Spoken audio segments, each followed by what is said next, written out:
Don't judge me. I just wish you knew. That's just like you. I miss you as I need you. Well.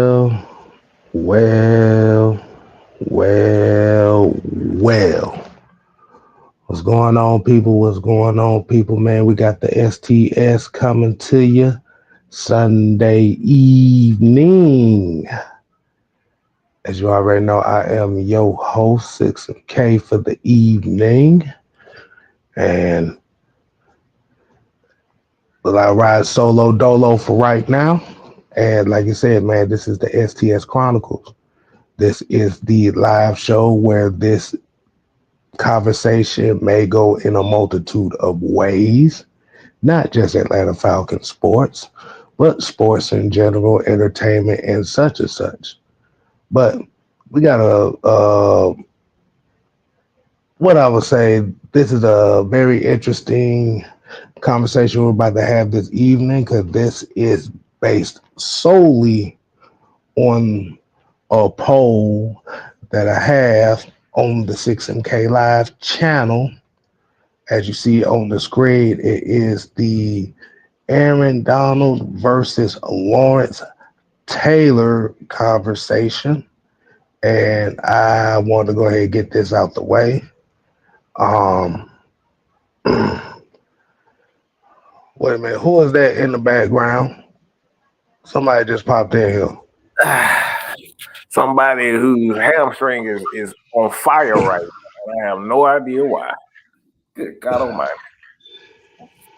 I would call you an old motherfucker, but I can't say nothing about that because my damn hamstrings and quads and all that shit fucked up too over here, so I can't say nothing. Hey, look, that ain't pulled. That mother just on fire. Well, oh boy, God Almighty.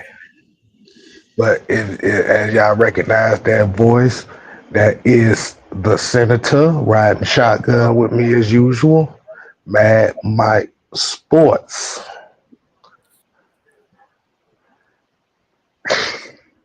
And they already talking shit, talking about your ass gonna be in the cane with I'll be beating the shit out of y'all with it. Keep fucking talking. Ain't nothing wrong walking around with a cane. Like you said, just make sure you got some type of weaponry in it, so just in case something pop up, you slice it. Absolutely. There you go. Hey man, like I said, we got a very interesting conversation going on, so let's go ahead and give a shout out to the people that's in here already. Like you said, we have ATL Leo, we got my boy Jam in here, D Coleman, JB1. We're definitely like I said, on this channel, we have a poll that has been going on all week involving the two guys that you see on the screen right now. Oh boy. Yeah. And the question was, who was the most dominant force defensively between Aaron Donald and Lawrence Taylor? Now, before we get into this conversation, Mike, I'm going to go ahead and let you know, man, I'm going to ask you the question, man. How you been doing this evening? Wonderful. Hell. Shit, I just woke up from a dang nap. Who you telling? Same here. And I felt like that nap that I had wasn't a damn enough, so it's all good. Yeah. So for those that just to keep you updated on this, I had a poll on the channel asking the question of who was the most dominant force between Aaron Donald and Lawrence Taylor, because This conversation was based on an interview on I think it was the Pivot podcast, in which they had Lawrence Taylor as a guest. This was a while back ago, but I wanted to kind of talk about this as far as dominant defensive players in NFL history, and I just threw these two names together just because this is one of the past versus one of the now. And before we get into the poll results, Mike, I want to get your take on both of these guys. What did you think about them? And why do you think that these are two of the guys that are considered two of the most dominant forces defensively in NFL history? Well, I'm not. Uh, I'll just go with the general consensus because y'all don't want to hear my opinion about this. General consensus that Aaron Donald was the most dominant in this era.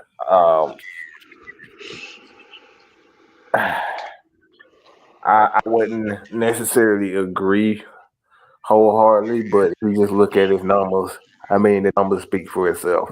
I think we're in a numbers-driven society, to be honest, because there's aspect of his game that he got absolutely dominated, and and then you look at LT, it's just like LT was just a fucking maniac, man.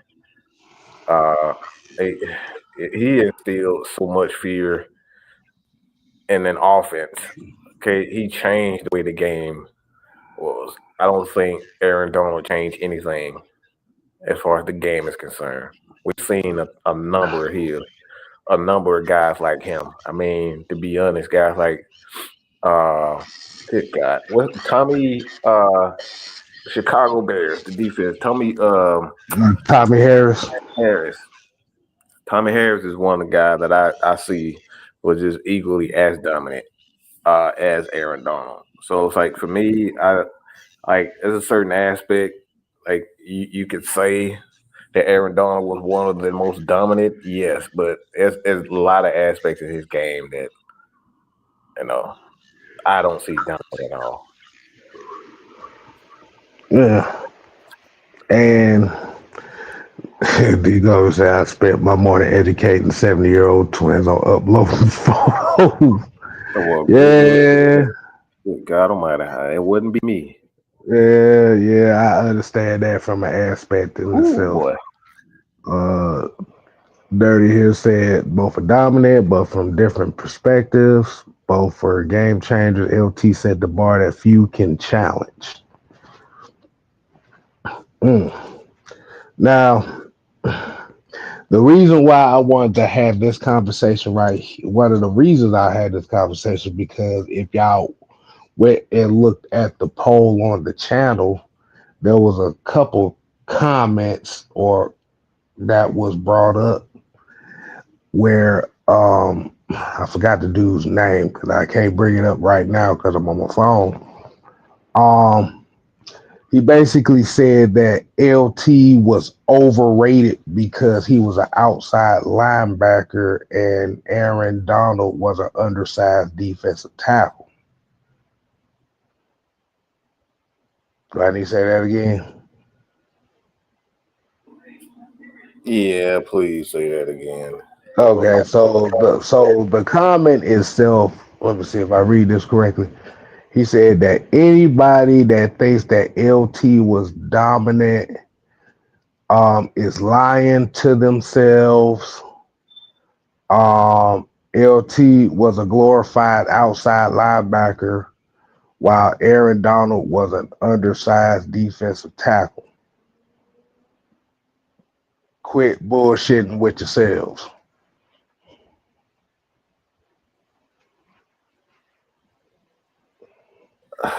Okay, so where's the comment? I got it.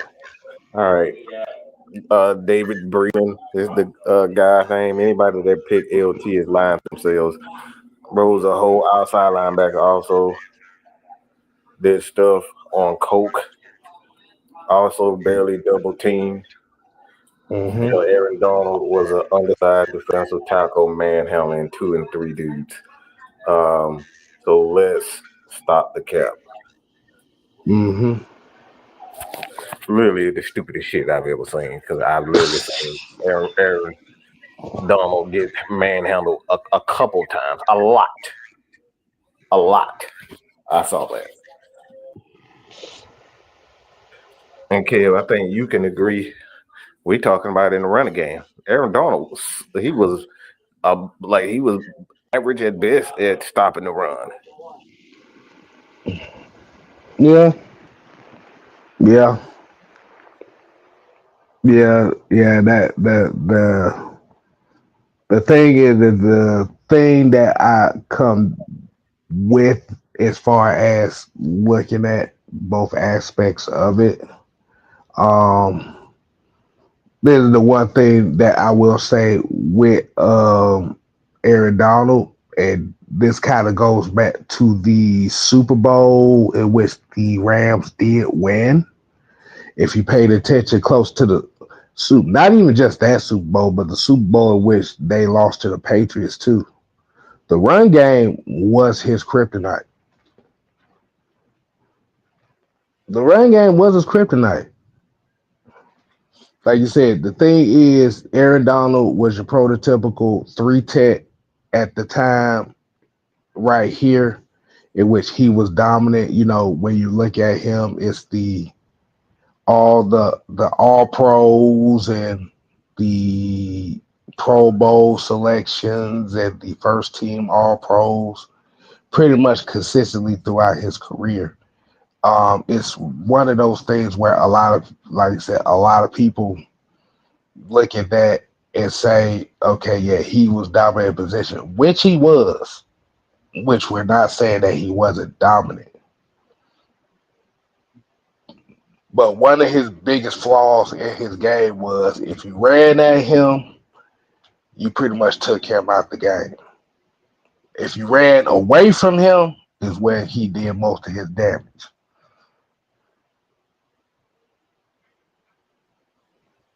Now, Mike, I know you spoke on what your thoughts on Aaron Donald. What's your take on LT, Mister Lawrence Taylor, Mister Cokehead himself? I mean, if you think LT was the only football player that was on something, you got to be crazy. I mean, you got that big ass 6'8", 240, 50-pound guy that's in the NBA right now. You can't tell me that motherfucker ain't on something. Y'all can believe whatever y'all want to believe, but that's not normal in any way, shape, or fashion for somebody to be in their 40s and barely showing any slow like any chinks in their armor, so to speak. Like that's not normal at all. I've seen Barry Bonds, even when he was looking like he was about to goddamn jump out his own skin because he had veins and shit popping out his head and arms and every damn thing. Like I saw these guys, you could tell they was on something. You can tell something wasn't right. And when you look at an LT, outside of him being fast, like what a part of his game that you say, all right, yeah, this ain't normal. Never said that one time. Never said that about Aaron Donald. Why? Because he had weaknesses. So I'll say all that to say this.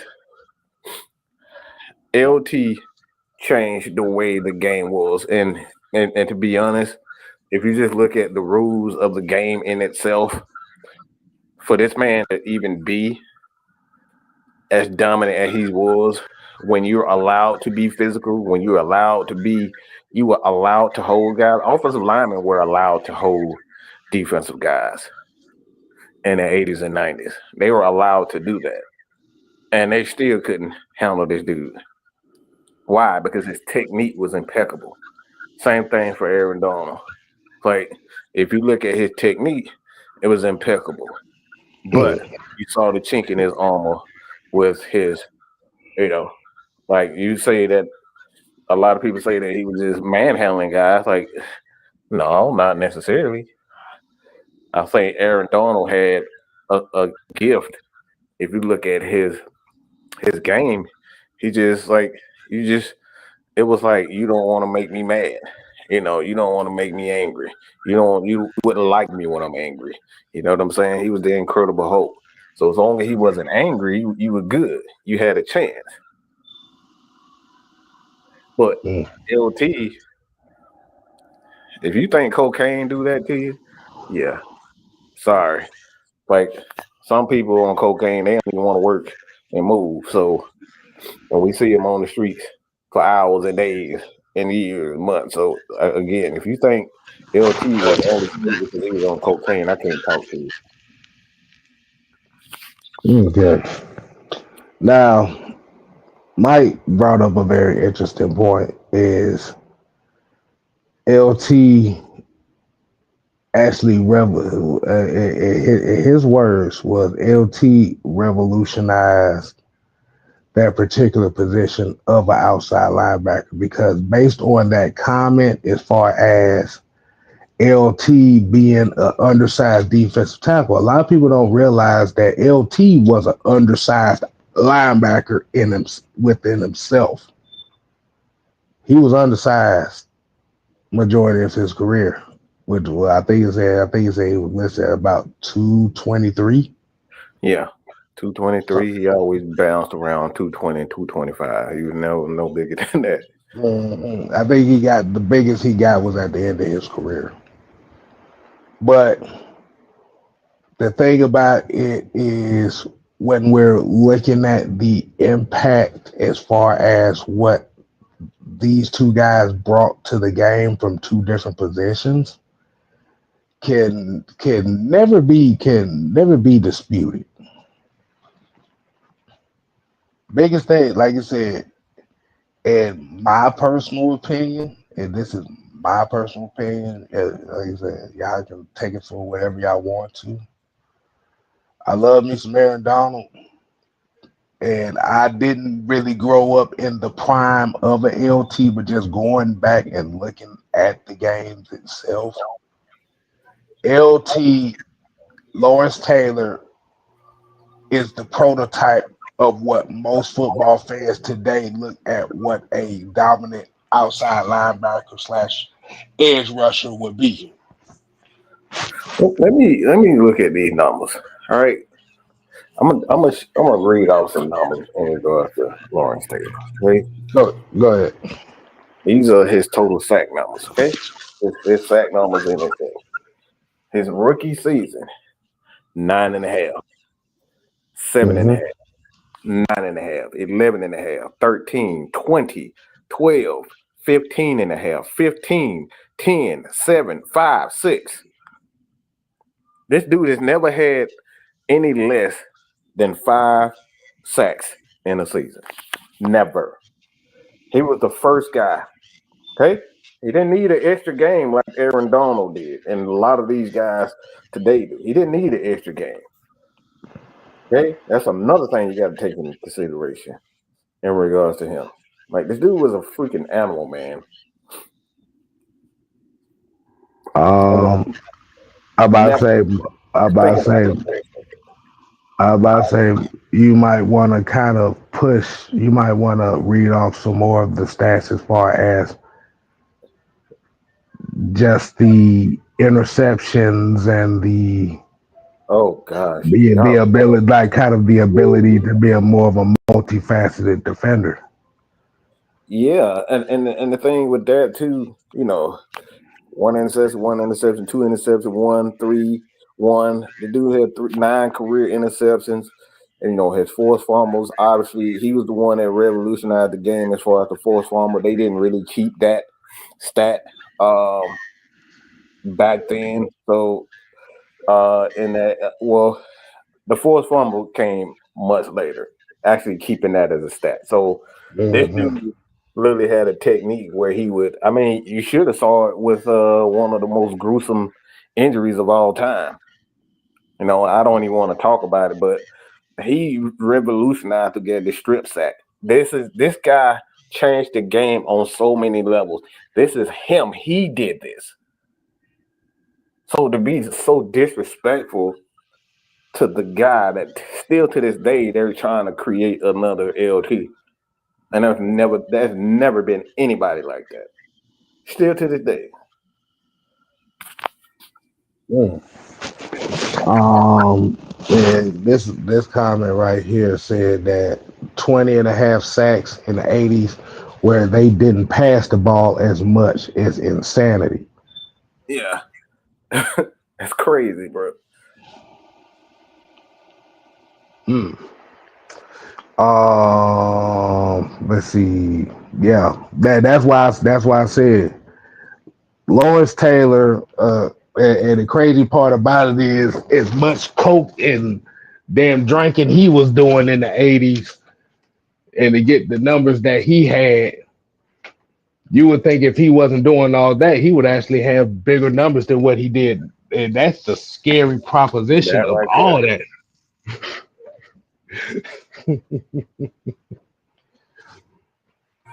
But Mm-hmm. like I said, I want to give shout out to Aaron Donald for what he has done in his time in the NFL as far as being that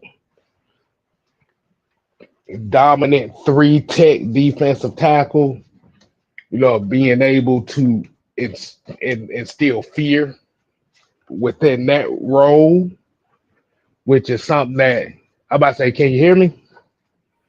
Yeah, I can hear you. Okay. But being able to install that and be that dominant of a guy at his position at defensive tackle is a plus in itself. So we're not doing this just to just completely shit on Aaron Donald. No. But And AD moved around too. That's another thing. He didn't never stayed in one spot. They moved AD mhm, around. right, Everybody knew what LT was gonna be. right, It wasn't a secret where he was gonna be, and he still got it done. right. But just like Josh here said, his weakness was him being so small. If they ran at him, and Yeah.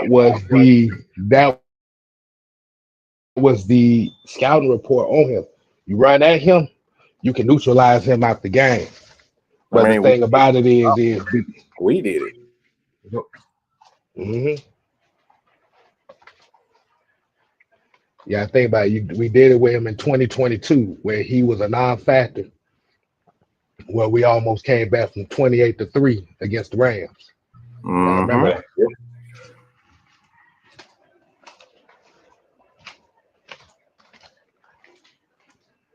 I just think that with Aaron Donald, as much as dominant as he's been, there's a lot of weaknesses in his game that a lot of people don't really talk about.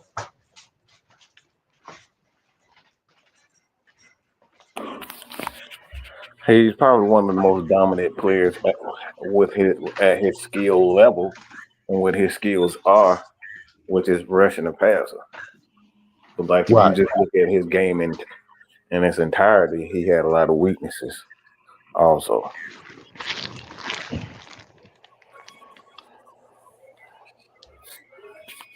Here you go. LT is the reason your left tackle needed to be your best offensive lineman and get paid.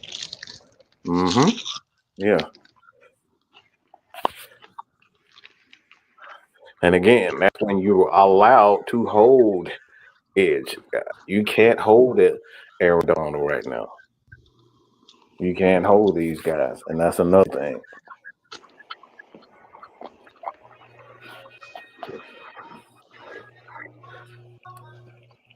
A man tried to hold him, they tried to catch him, they tried to chip him. They did everything. That makes sense.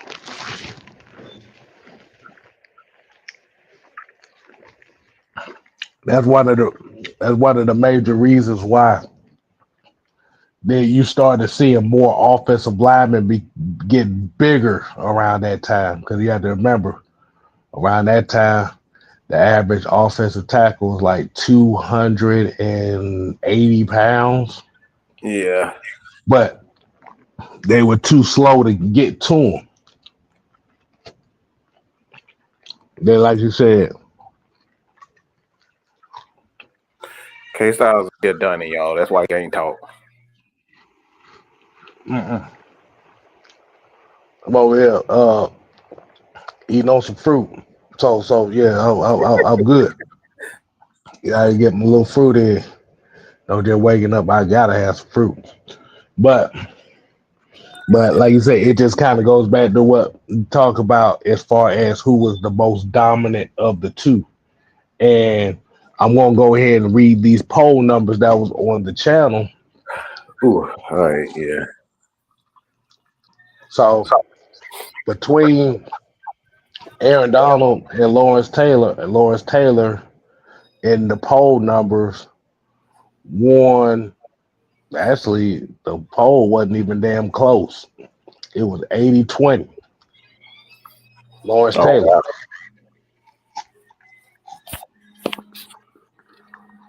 I mean, I can't disagree, man. It caught me off guard. Cause I would have thought with the recency bias that a lot of these folks do have, I would have thought that Aaron Donald probably would have been closer. Mm-hmm. But the reality of it is we do have some historical fans that look at stuff outside of just the recency bias.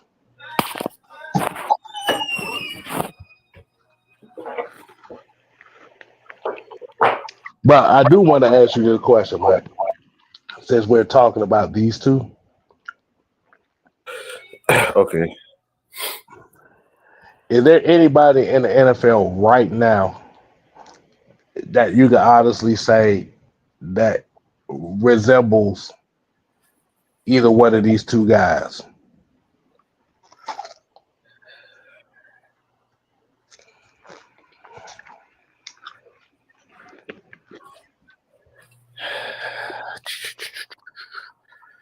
Um, no, I wouldn't. I can't really say. Like I said, there's nothing like LT, man. It's just like you're still trying to find a guy that not only could rush the pass, but you can put him in coverage, drop him in coverage, and he can play well as an inside and outside. Like it's just nobody as an athlete that can do LT now. There are a couple of guys that are like Simmons, like Jeffrey Simmons is one of those guys I think very good at getting after the quarterback. But like a lot of times, those guys don't get the calls for holding and things of that nature, as we saw with our very own Grady Jarrett. A lot of guys just don't get the call, but like I like Jeffrey Simmons. If for me personally, that's a guy that I think is close. As crazy as this will sound right here, if the guy didn't get as injured as much as he had, I would put J.J. Watt over Aaron Donald. Did you what? Yeah, absolutely. I think he was a better football player than Aaron Donald. Me personally, I think J.J. Watt definitely he was a better overall football player. But those injuries, he had some devastating injuries, boy. Right. Because I know we talked about with Aaron Donald and the 20 sacks. You had to remember, J.J. Watt had 20 sacks as a 3-4 bookie and going against right tackles and guards, not necessarily just guards and centers. Right. But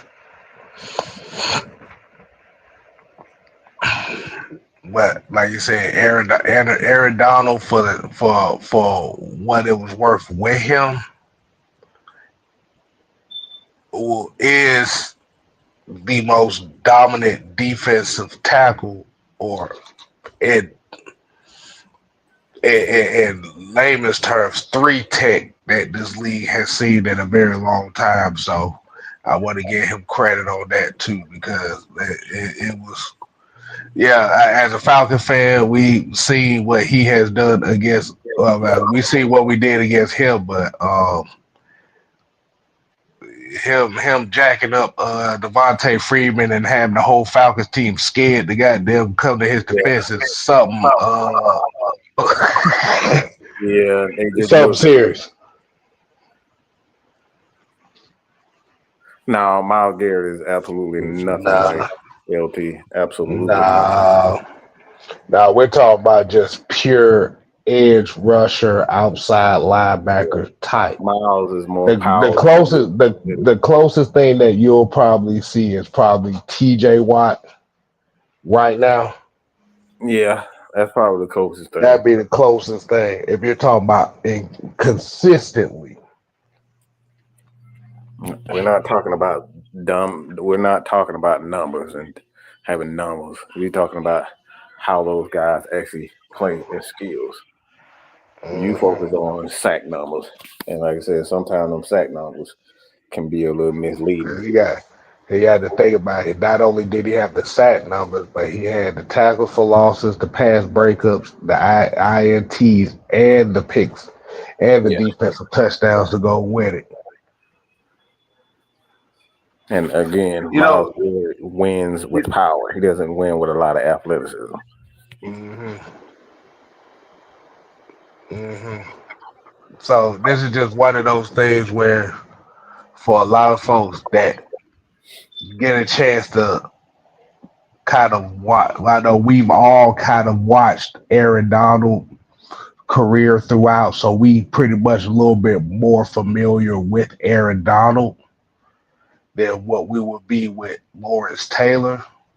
But I think the best thing and the homework that I would give a lot of folks is y'all might need to go and watch a lot of that Lawrence Taylor footage and pay attention to the type of pass rush moves and the ways that he would get to the backfield. Like you said, he is really technically the prototype of today's edge rusher. I'm gonna say that again. Lawrence Taylor is the prototype of today's edge rusher. And when we're talking about the prototype is and like you said, you had other guys like Derek Thomas, like you said, you had the Bruce Smiths, you had the Lamar Arringtons, you know, and such, but Lawrence Taylor, and like you said, the fact that this motherfucker did this shit while partying and doing drugs his whole damn career is just amazing to me. Mm-hmm. Oh my god. Look at this shit. Jerome said, and they said Aubrey Bruce was supposed to be the next LT. Yeah, Andre Bruce was supposed to be that, but he wasn't. He was nothing. He was out of league. Well, he was out of league for years, to be honest. Oh god. He said he was supposed to be the next LT, ended up being the first Jamal Anderson.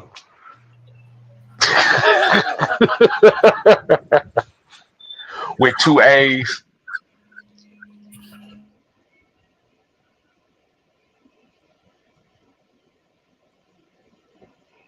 That should have been a warning sign in itself, right there.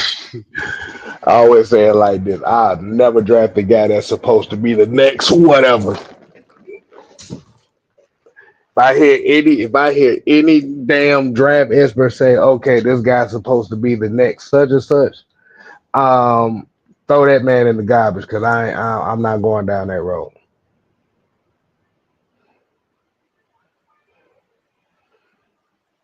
Uh, he said the rules are so advantageous toward offense in general. There'll never be another LT, AD, Revis, Champ, etc. Well, I always thought Reeves was overrated, to be honest. He people don't realize how much he was carried by that scheme of one of the greatest defensive coordinators of all time. It's like, and you saw everybody else try to get, you know, get the same out of him. It was just never the same. Oh wow. And we talking about that guy that we know that we've been trying to hire, but Rich McKay still won't do it. He won't pull the trigger. That sounds about right. But And I'm talking about Rex Ryan. Like a lot of times, Rex Ryan, he would cloud mm, and allow him to just sit in the spot because he had great safeties, good linebackers, and a good rush. All Reeves had to do was just stand in the spot. Reeves didn't travel as much as people think he did. so as you said that Reeves was basically Richard Sherman. Yeah, he was Mm, that right there. That's where that came from. He did not travel as much people think he did. mm, That's why it's called mm, Reeves Island because he stayed on that same right side of the field. mm. And he did. Like Just and go, that just that. go back No, watching. no, no. You right. You right. Because like you said with Champ Bailey, I can't put Reeves over Champ Bailey. I No, can't. absolutely not. I can't do it. I can't do it because Champ Bailey was one of the first. He was one of the few guys, and he learned this. He learned it under Daryl Green, who was one of the greatest corners of all time, which was very interesting. Champ Bailey had to learn from Daryl Green and Deion Sanders while being in Washington at the time. Like I said, that outside technique was his bread and butter. Yep.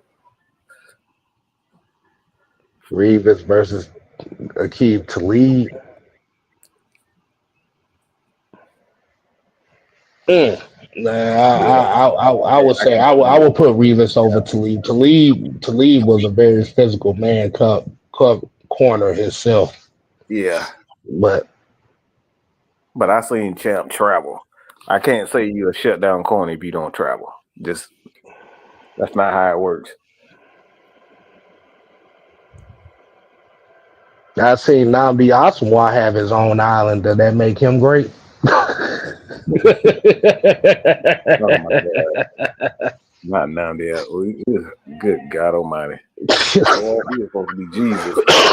Or travel. Richard Sherman, quote unquote, had his own island. Does that make him greater than Champ Bailey? Ooh, boy. There's another corner that didn't travel until he had to guard Roddy and Julio. When he had to guard Roddy and Julio, guess what happened? It wasn't so great. Like things change when you got when you got good safeties over the top to help you as a DB. Mm-hmm. And he had that. They had that in with the Raiders. Mm-hmm. Like I said, Champ Bailey. You know what? That would be a very interesting. That'd be a good show to have right there. Champ Bailey versus Darrell Reeves. But like I said, Champ held his own offensively, defensively, and special teams wise. So he, like you said, while him being able to, like you said, it was like when you said with Reeves and Reeves having his own island, there was games where Champ Bailey wasn't even getting targeted at all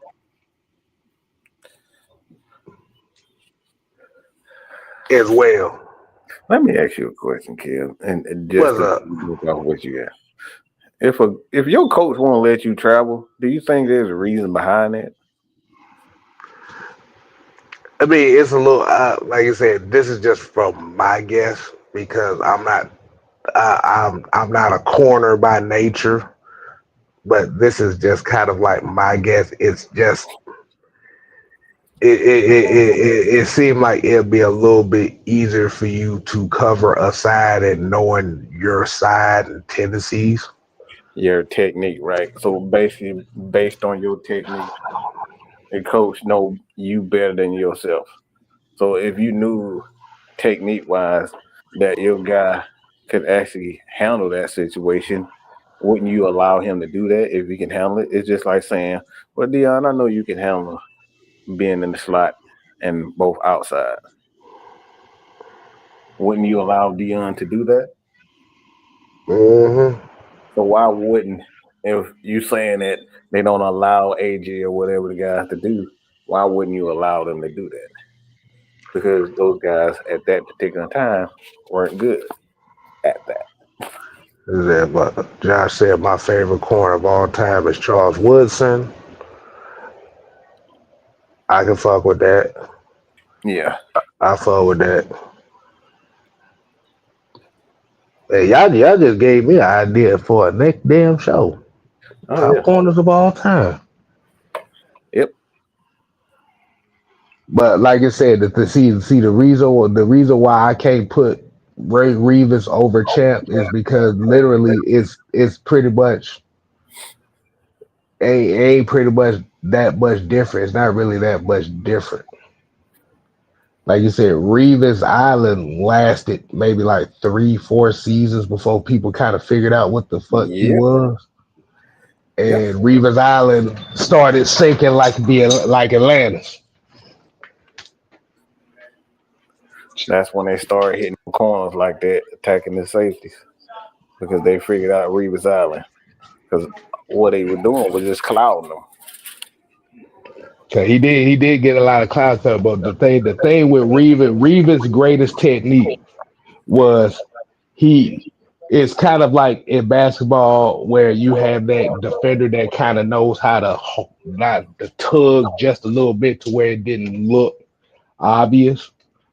Somebody I forgot who broke down Reeves' technique like that. He liked to hold a lot, but he did it in a way to where it didn't Real look receiver. obvious. God dang. I want to say it's Brandon Marshall, but I, It I might don't think I'm it right might there. have been Brandon Marshall, but it was like once they start like you said, once they kind of change, well, once they started figuring it out, Reeves started getting burnt and caught on like a motherfucker. I think it wasn't until about the Reeves got in the league about '05, '06. It might have been '06. By the time 2010 hit, Reeves Island was dead and gone. Dead and gone, dead and gone.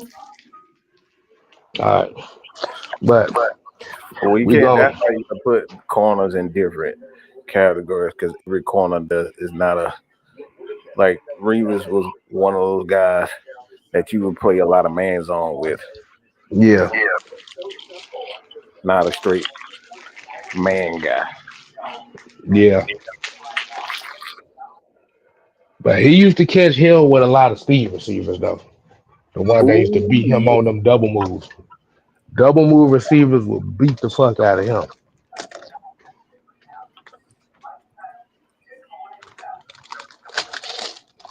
All right. So, like I said, that ain't no disrespect because he's still a top corner, Hall of Mm-hmm. Fame. But like when you talk about some of the greatest corners travel. Darrell Green traveled. Dion traveled. You know what I'm saying? Like these guys traveled. I think we all know that Charles Wilson traveled. I mean, he played damn near every position in the secondary. So it's not the same. Charles Wilson was one of the most versatile defensive backs in league history.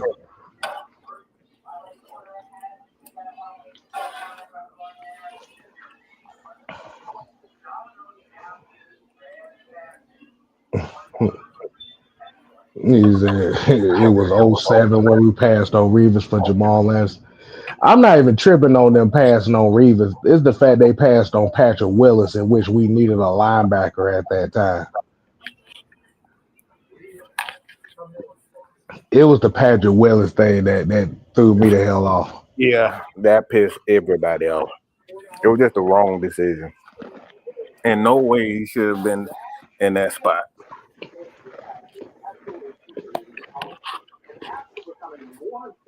I mean, the warning signs was there. He had one good year. And decided, yeah, let's go. He said, "Where do y'all rank Richard Sherman?" Bottom feeder, system corner. As far as corner wise, let me see. I can I, name I, 20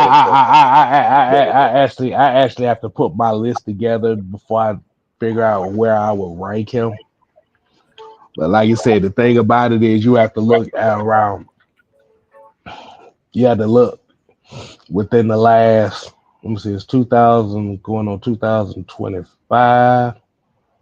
So I would say in the last about 25 years, because that's about as far back as I know watching myself.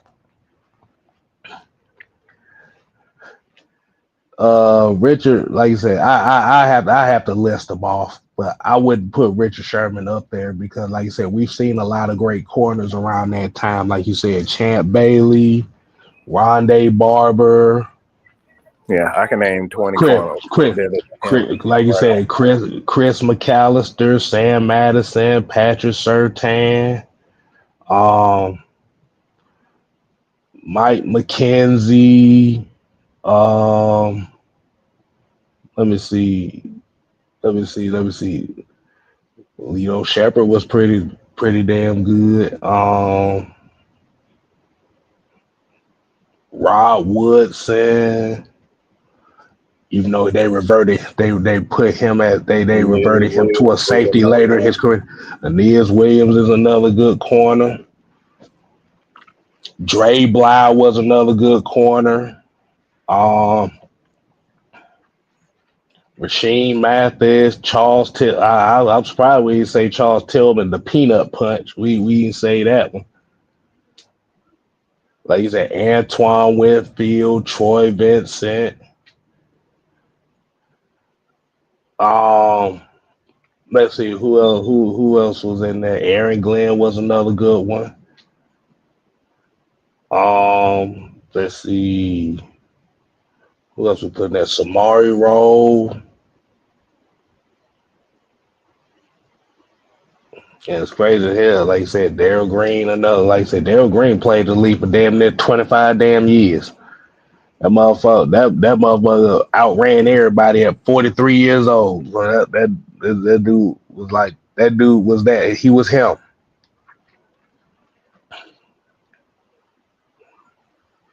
So like you said, Quentin Jammer was always up there.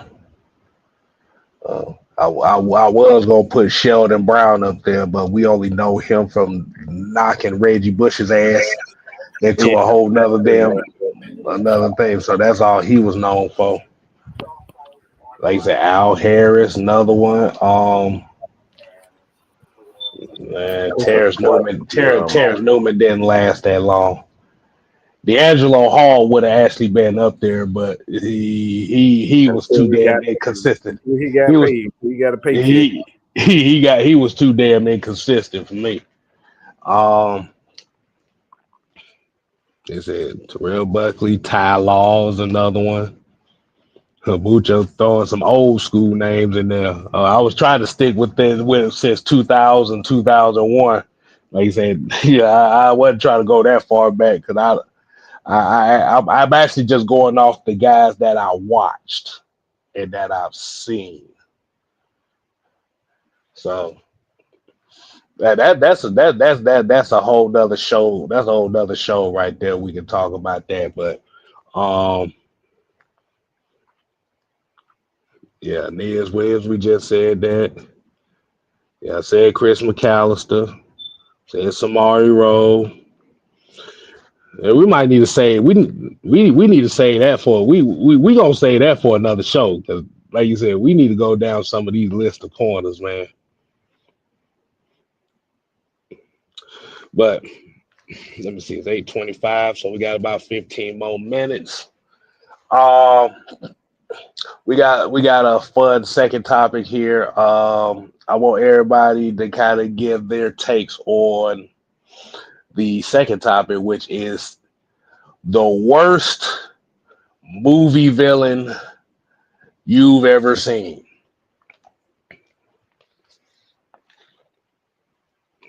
You heard that, Mike?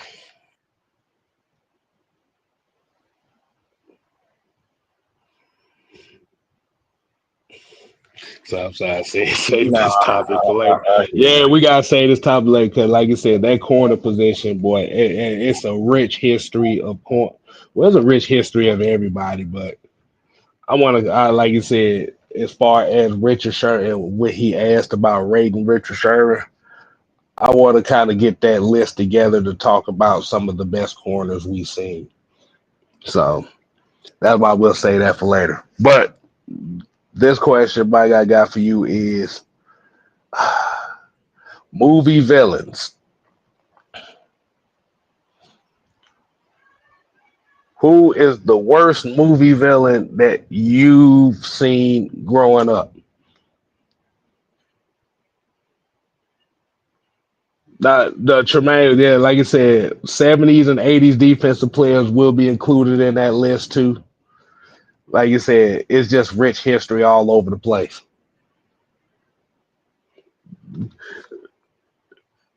Um, is that worse than action and pure evil, or just like dumb villains? I'm just talking about villains that the villains that made you cringe. Like, why the hell is you a villain? What the point was? What you got, Mike?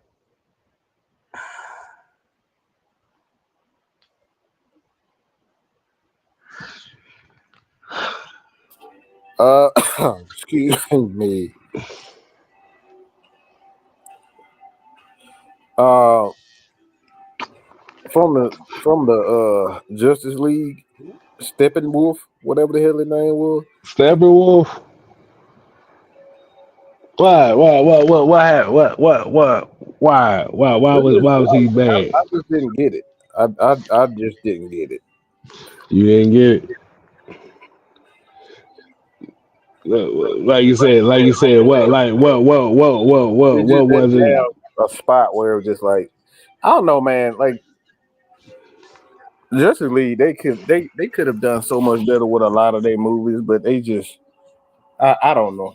It looked like they were trying to rush through things. So it was just one of those things where it was supposed to be like a grand entrance, and then he ended up not doing the damn thing. Mm-hmm. Oh Exactly. From Jamie God! Foxx. Oh Lord! Well, here you go. Did Tremaine say the mafia boss from Blank Man? You there? Leo said all the villains in Tyler Bro, Perry I don't movie. watch no Tyler Perry. I don't watch nothing Tyler Perry. I Man, that's do a and I will. man. Fuck Tyler Perry, boy. Like I said, every damn villain in Every his damn nigga plays and would shit pick them look like goddamn. is a dark skinned nigga is a dark skinned nigga that's bald. That's all the damn villains. That's a bullshit. Yeah, I Oh don't watch god. nothing Tyler Perry. D Coleman said Team Rocket. You know what's funny about Team Rocket? And somebody just made this correlation about it. I never thought about it until now. It was a sexual reference when it came to those two. You probably don't even realize what I'm talking about, but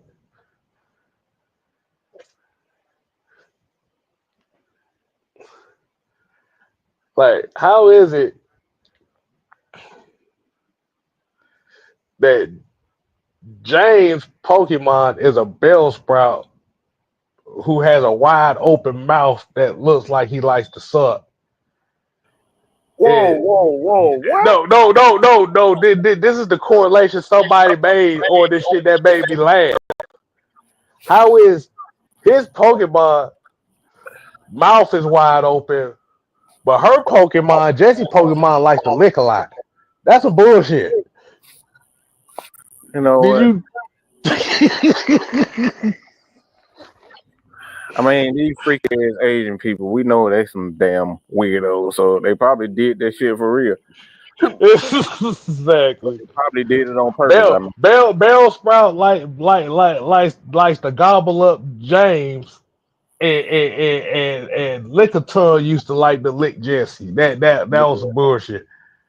just the name of it is just Look like at. It said the fuck is cough is supposed to be the blunt that everybody. Cough is supposed to be the smoke that everybody got high off of.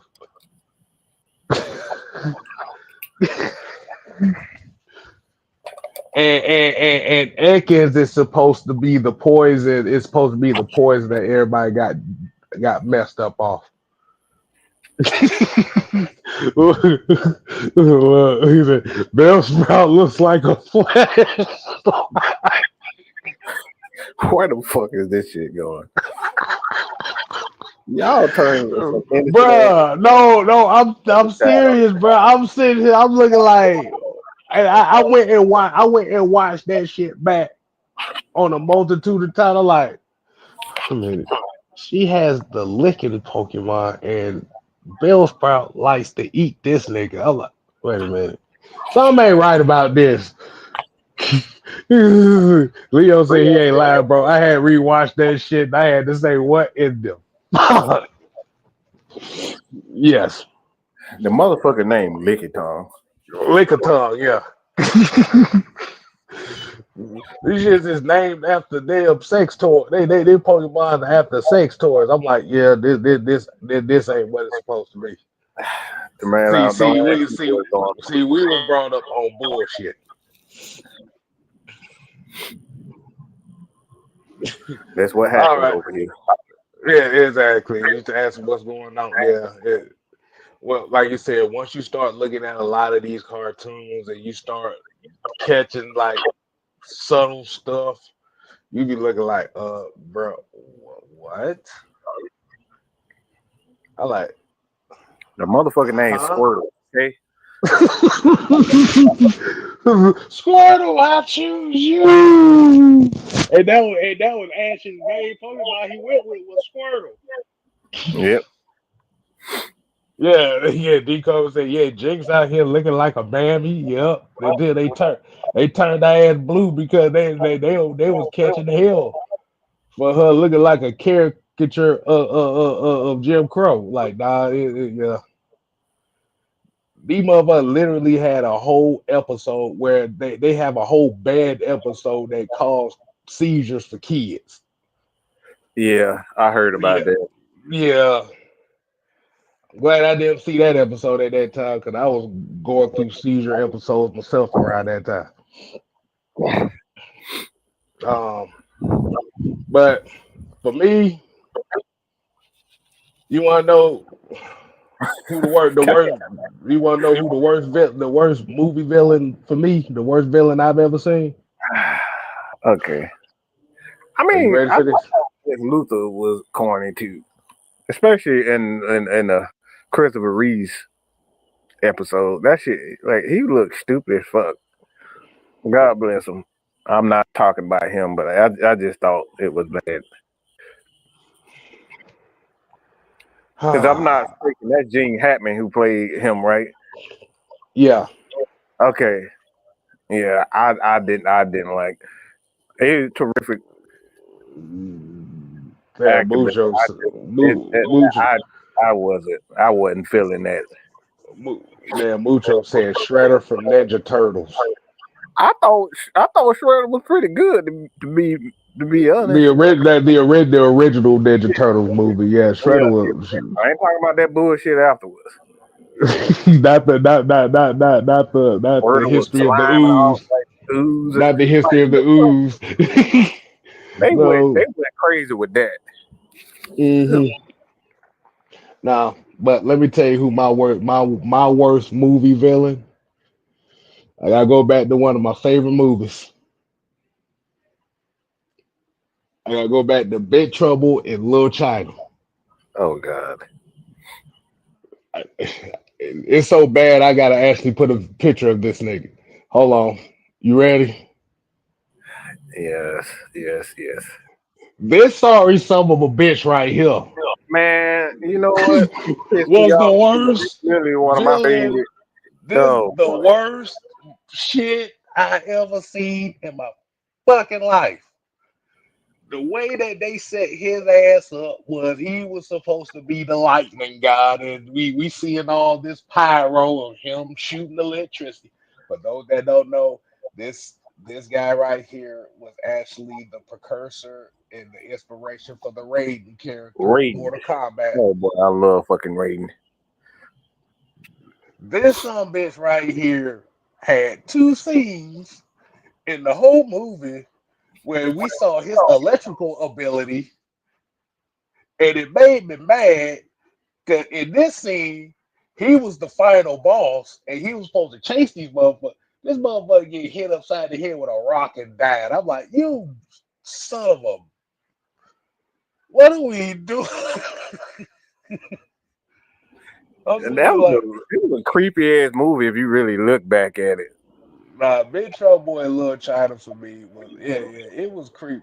Like I said, for those that may not know, we actually did a show comparing. Well, it wasn't a show comparing, but we did two shows. Well, one of the shows we was actually supposed to talk about Big Trouble in Little China, but we never got to it. But then we also did another show where we talked about Bloodsport. For those that don't know, that the Mortal Kombat franchise was based on those two movies in itself. Yeah. It was the format of Bloodsport plus the characters of Big Trouble in China. The three storms in that movie was some bullshit. I was mad as hell.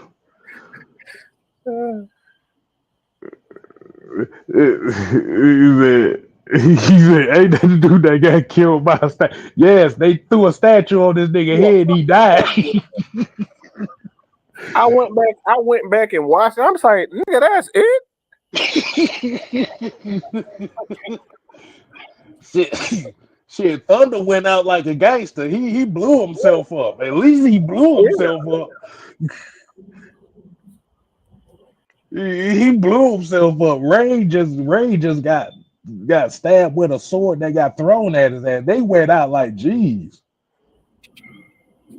This nigga slowly chasing folks and shooting lightning everywhere. And then once he finally catch up with him, he get murked by a statue that got thrown on his head. I said the climax of this villain character was one of the worst things I've ever seen in my life. I've seen better villainry from Roly Poly than I saw that shit. I mean, I think we can talk about some of the worst scenes too, where people have died and you like, oh my god, you fucking serious? Like some of the worst scenes where the villain or you know Man, that's I watch enough. actually died in the worst. I watch enough kung fu movies to see some terrible villainry You know what? The get kung fu movie is offed. off limit because you know they be doing some bullshit. Motherfucker hit their head on a bowl of rice and die. Like nigga, no. Uh, oh my god. I literally sat here and watched a movie I think it was the Shaolin versus the Manchu. Little kid got murked. He got sucked into a jar or some shit like that. Like, yeah, nah, nigga, this ain't it. Ah, this ain't it. how the hell you get sucked into a jar? Oh no, What the he fuck? folded his ass like some paper or something and stuffed his ass into a damn jar. Oh hell no! Are you fucking serious? Tremaine said Samuel L. Jackson playing Steven from Jack. I'm gonna tell y'all right now, that Steven character was actually pretty gangster when you really look at it. And I actually do want to kind of explain that. I'll probably explain that another minute. But I will say this. That motherfucker, Steven was the definition of play the fool to catch a fool type of character. That shit right there was some gangster shit. That motherfucker played stupid. He played stupid until you realize that he ran the whole plantation. Mm-hmm. The motherfucker Candyland was actually ran by Steven. I It hated wasn't showing ran up. by I don't Cal. know. I couldn't stand. I thought that shit was corny as fuck. That's just me. Who the fuck goes around and say, "I'm showing up, showing up"? Yeah, I couldn't stand that. Show enough wasn't. I'm gonna be honest with you, Show enough wasn't even a villain to me. He wasn't even That's a why I was villain. like, yeah, I No, don't. I didn't. no, that That shit goofy ass was white funny dude to that me, to tried to be honest. get his woman goddamn famous was the villain. Show enough wasn't even a villain. That man just wanted to run fade. He wanted to run the fade with the best. Yeah, I wouldn't even consider him a villain. Now he was only a villain because he ended up working for that white dude at the end, but he did it because he just wanted to run the fade with that Bruce Leroy. So I wouldn't consider him a villain. That Hoffman from Saw pissed me off. His traps wasn't even escapable, and he was just killing folks. Ah man, I ain't watched Saw so long. I thought Saw was kind of lame to me. To be honest with you, I ain't really like Saw like that.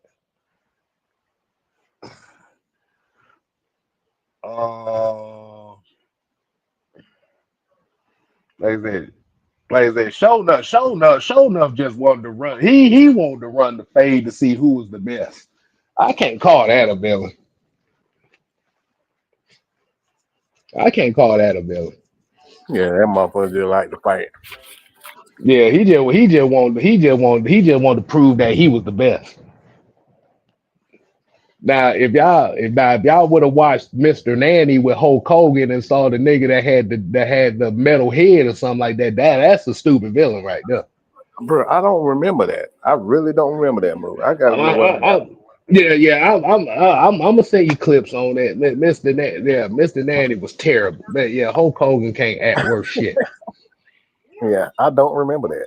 I know I've seen it, but I don't remember for whatever reason. And it's probably a good reason, but yeah, Yeah, trust me, I trust me, don't trust really. me. That shit I used to don't come on HBO all the time. That shit used to come on TV all the time as a kid, bro. I watched that. I like, bro, this dude is horrible.